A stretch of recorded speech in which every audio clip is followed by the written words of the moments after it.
Hi guys! Hello. My name is Dino Pastrano. And I'm Mika Pineda. And Fred Lo here, joining you live and bringing you up to speed on some of the happenings in the world of pop culture during the past week. From the recent Golden Globes to the ongoing CES 2018. And we're going to try and squeeze in all of that from the past week into the next hour. So stick around, spread the word, share the video. And follow us on social media, like our Facebook page, Tell us what you think, www.facebook.com/TheResetPH. And keep those comments coming, because as Dino said, this is The Reset.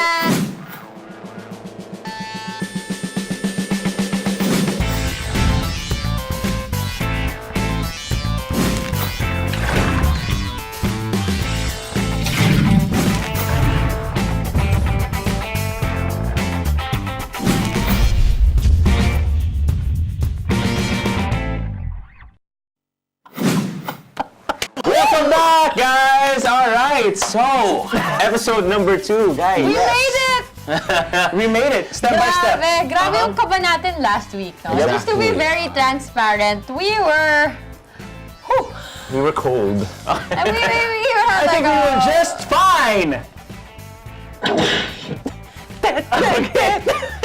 So we're still figuring out really parang what is Reset, right? So we are a pop culture show. That's right. And basically rebooting the past week, right? So, kumusta naman yung week Everything guys? that's interesting we talk about. Right. So, I'm interested in what happened to you guys this week. So. I had a very eventful week. Please share your week. Right. What happened? Okay, so I like diving and I was supposed to dive, but it didn't happen. So I was really frustrated, and then I went to Manila Ocean Park and I watched the Sea Lion show. And I wanted to get picked, and I did!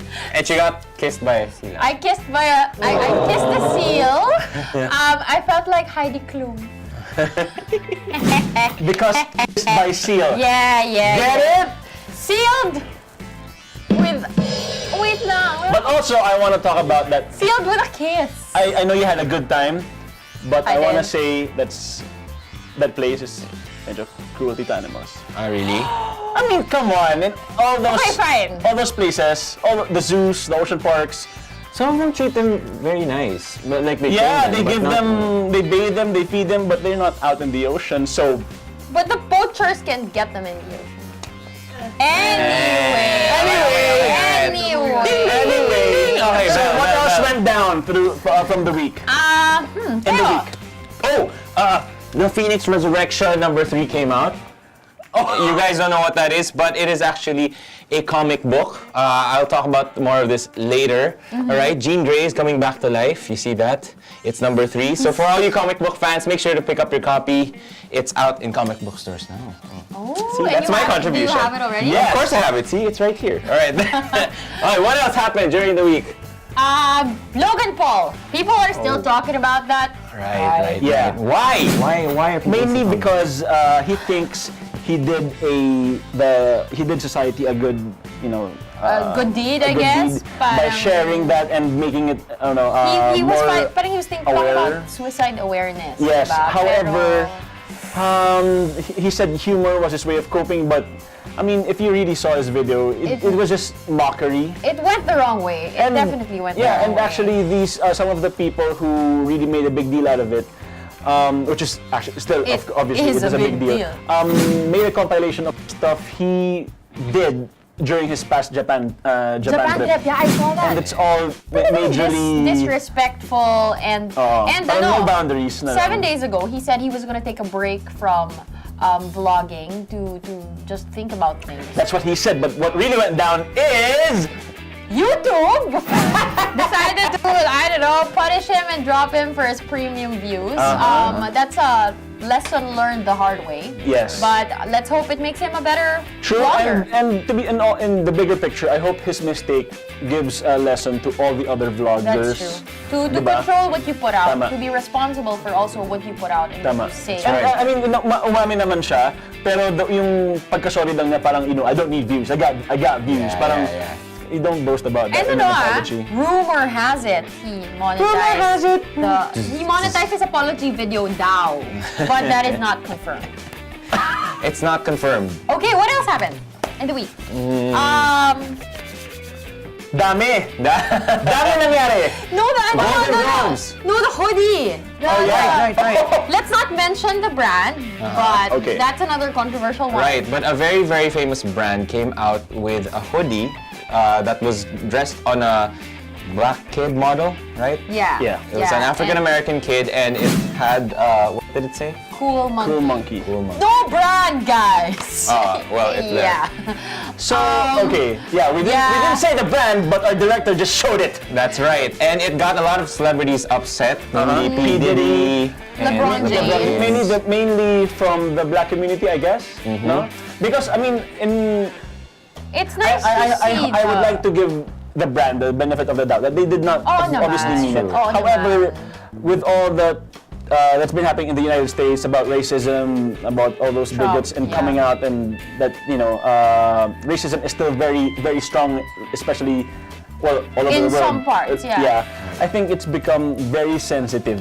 Oo talaga. naman. And that's why people have to really be more careful. I mean, I'm sure the brand True. didn't do it intentionally. Why would they, right? That doesn't make sense. plus the online domain is really, really a hard place to That's reach true. people, you know? There's Yeah, always it can be a That's true. cruel world out there. But Yeah.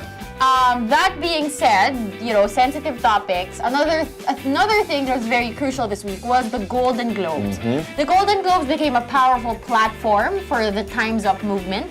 Stars chose to wear black as a sign of solidarity to support an overwhelming number of women and men from all walks of life who have come forward over the past few months to share their experiences about being sexually harassed, assaulted, or otherwise mistreated.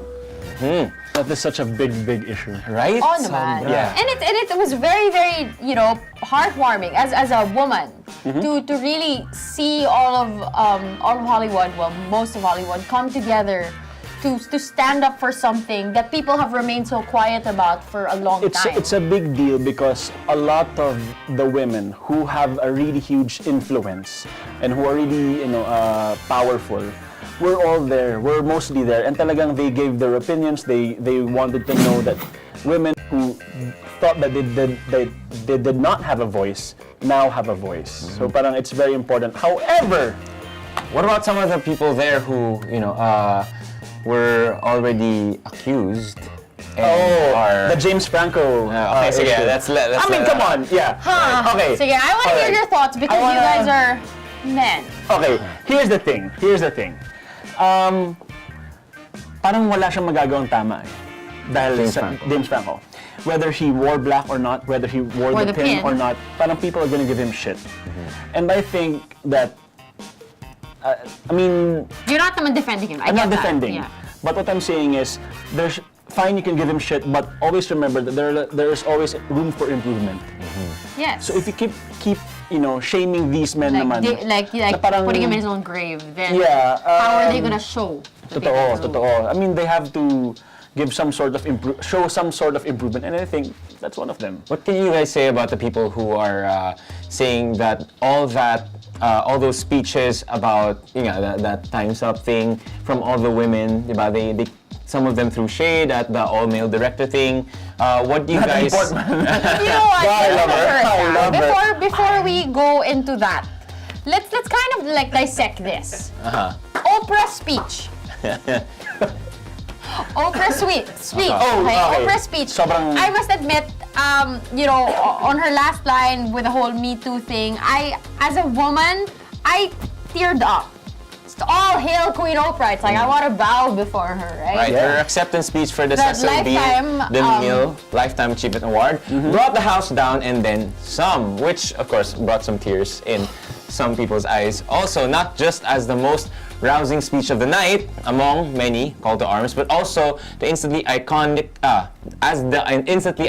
address of the Time's Up and #MeToo movements. She basically ended her speech saying that from now on, like no single woman time will is have up. to say Me Too. Yeah. Right. No, but what can you say about the people who are saying all those speeches kind of watered down the Golden Globes? Because it became more about that movement compared to the films of the Golden Globes, which were nominated. As a woman, what do you think? I think personally, I don't see anything wrong with using a powerful event to show solidarity. Because I you have to agree. understand, we did talk about the Weinstein effect last week. And it's a new thing that women are emerging. Women are starting to step out and have a voice. So you have to understand that movements always have an initial hype before it sort of, I agree. gets into the groove of a normalcy, I guess. I agree. So that's why parang start of 2018, Golden Globes, it was the opportunity. Think about it as a launch pad at the same time. All right. So, well, even though not a single woman was nominated for Best Director award this year's Golden Globe, Natalie Portman addressed the stab of women, introducing the nominees by saying, and now here are the all-male nominees, right? So, Okay. Shade. Uh, Yes. I'm so scared to comment on that because a lot of feminists are, backing up Your girlfriend. my girlfriend. Hi, Gabby.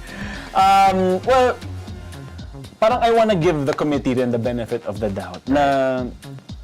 I mean, obviously, we haven't seen the films, all of them. And if they think that those chosen films were yung talagang mananominate lang, they deserved it. they deserved it, I guess. course, But yeah. of course, I mean, it would be unfair, but we cannot confirm it, of course, if they really they just overlooked Lady Bird because she's a female director. Parang, Well, Sana hindi, sana hindi, yun na diba? nga. Sana We, hindi. it's really benefit of the doubt. it's still dependent, or rather, it's still based on the talent of the director, the skill, or what Yeah. the technicalities of it. So, Yeah, but it's okay because even though some of the female people, Voiced out their voices, opinions. yeah, and some of them, some of the directors and the writers were passed on by the committee. Gerwig was nominated for her screenplay in For Lady screenplay, Bird, yeah. right? However, she didn't win, but she still got, nominated. And, yeah, and her actress won, correct? yeah, she received a widespread recognition. I would, And from sobrang people. panood, diba? speaking of Lady Bird, okay, I'm Okay. gonna try to pronounce her name. Who? The leading lady? The Yeah. Go. Saoirse. Shoshay! Saoirse. Saoirse! Like inertia! Like Sisha. Like Saoirse. Shisha! Shisha. Like, So what about Saoirse? Anyway, No, she like- won. sorry. She Sorry. won the So Golden sorry. Globe for best performance by an actress in a movie, and it's a comedy. Comedy! So how do you say it? Saoirse. Saoirse. Saoirse! What's her descent? She is She's Irish. Irish. Oh, she's Irish! Saoirse. Saoirse. That's really hard to say. Magraga. Like Saoirse. like magraga. Like magraga. But you know what? We're gonna play a game right Okay, now. let's play a game. Sige. I do not know why the Irish have decided to, spell their names quite complicatedly that you can't really predict how it's said. I tried to study it and I just cannot find the logic. So Okay, there's a rundown of names in front of us. And we have to try to pronounce it. For our first name, we have Kalme. I say Xiaomi. I Xiao think, Mei. you know what? I know this because that makes more this sense. is one of the things I That makes researched. Kiev. Xiaomi. Kiva. Oh my Kiva? God. Kiva. Kiva? Kiva. It says Xiaomi. Okay. Our next Kiva one. also. Okay, so Alright. the next one. Alright. Next one. You know what? Let's try to not Okay. pronounce it as it's spelled because it's not gonna be right. Sige. So I'll go with this one. Next is Nyam.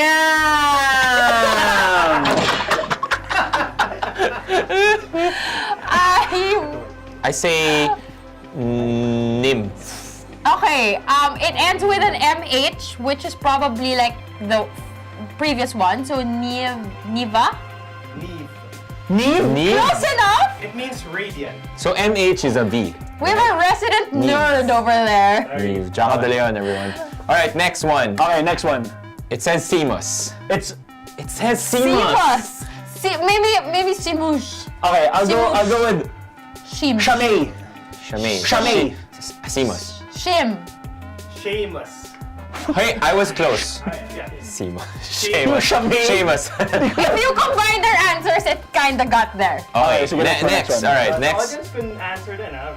Yeah, Okay. actually, you guys can Yeah, help Yeah, think. please let What us do you know. think? Also, leave comments on Coach our us. social media, Please. Facebook, Twitter, YouTube. That's at The Reset PH. This one. Right.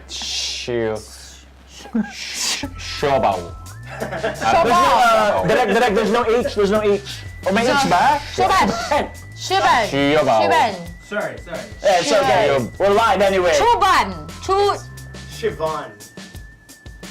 Siobhan or Siobhan? Sounds like a brand. Do me the provinciano way, bro. Bagay. So it's Siobhan. Siobhan. Siobhan. Okay, next. It sounds like a brand. of a Next. bag. Alright, next one. Next. I'm missing the accent. But Okay, Okay. Ma. we're E. doing it live. M-A-I. The accent is on the A and on the second I if you're watching. Mirin.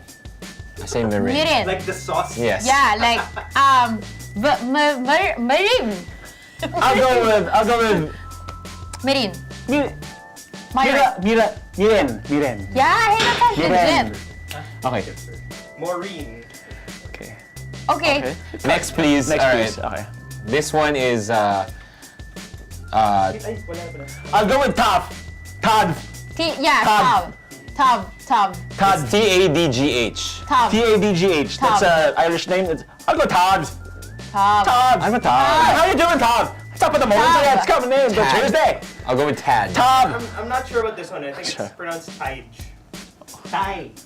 You know what? We're not locking the Irish. We are not like. get any of these words correct. Correct. But, 'Cause, all right, so I wish I had I wish we could bring a real Irish buddy of ours next time and correct us or don't beat us. let's go to up. the second to the last one because that's Okay. interesting. And second to the last. The Okay. second to the last one. A-O-I-F-E. Sige. All right, what is that? That is Eve. no. Oh, for me, I say Eve. Off. I'll go with off. Off. Eve. Ifa. Ifa. Ifa. See guys, it's Ifa. Ifa ka rin, no? Is there like a soundbite for that? Very good. Okay. And here, the bonus round na ito. Okay, bonus round. Bonus round. Oisin. Isn't that like a sauce? Parang awishi. Oisin Oisin. sauce. Oisin. Oisin sauce. sauce. Oy.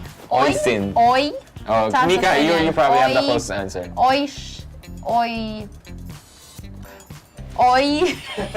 Ano? Oish. Oisin? Okay. Ocean. Ocean. Ocean or Oshin. Ocean. Okay, you were That close. is Ocean. Good job. I'm actually curious Ocean. of the Irish, of the culture or the history of Ireland. Sorry. What were you saying? Yes. Sorry. Irish or from? Yeah. Okay, guys, don't forget to follow not only the stream, but also our social media pages at The Reset PH See? on Instagram, Twitter, YouTube, and of course on Facebook, www.facebook.com, The Reset PH. But look for it. It has spaces in between just in case you don't find it. Yes, So, yeah. You can find us. See you in a bit. You can find also our individual Instagrams on Instagram, right? Yeah. At Micaela Pineda. Yes, at Mr. Fredlo. And With an Dino L in the Pastrano. Yes. I'm the guy who died in Provinciano. Hey, that rhymes. Pastrana Provinciano. Very nice. Okay. Anyway. Yeah. Probably I'm assuming that Black Panther is gonna be like. Is it racist to say I'm such a fan of black people? Is that racist No. to say? But I No. really, I like their culture. Not their history because of obviously of the slavery, but Yes. and I'm asking this on live Yeah, streaming. yeah. Awesome.